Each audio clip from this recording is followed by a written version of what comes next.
থেকে টাকা নেওয়ার চেষ্টা করতেছে এবং এই জমি দখল করার পায়তারা করতেছে। এটা সরকারি সম্পত্তি।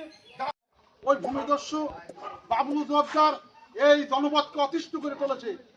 তার কারণে সিরাজ রেকর্ডে প্রকাশ্যে ডাকুয়া নদীর খাল।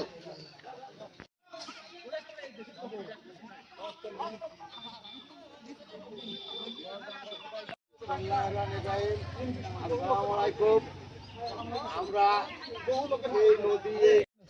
ভূমি লুণ্ঠন করা দরকার, মানুষের জাল দলিল করে এনেছে।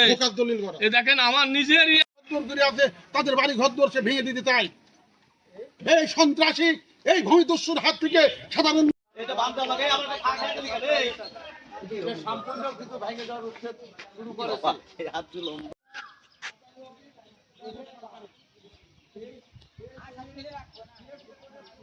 সেটাই তো কথা, মির্জাপুর শাড়ির লোকের সচেতন হতে হবে।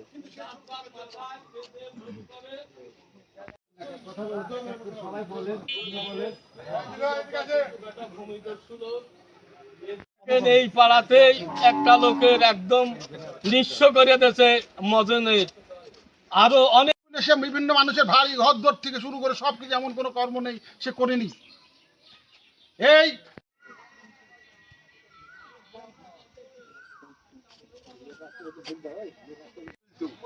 কিন্তু সে এমন একটা কার্যকলাপ শুরু করেছে, আমাদের উচ্ছেদ অভিযান শুরু করেছে এবং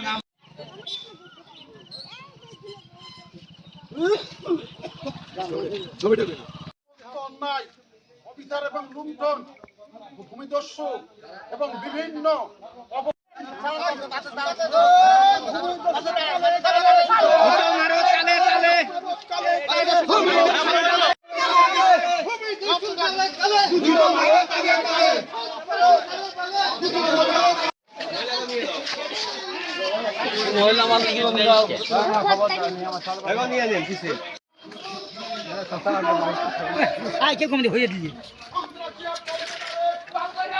আরে ভাই পিছান না।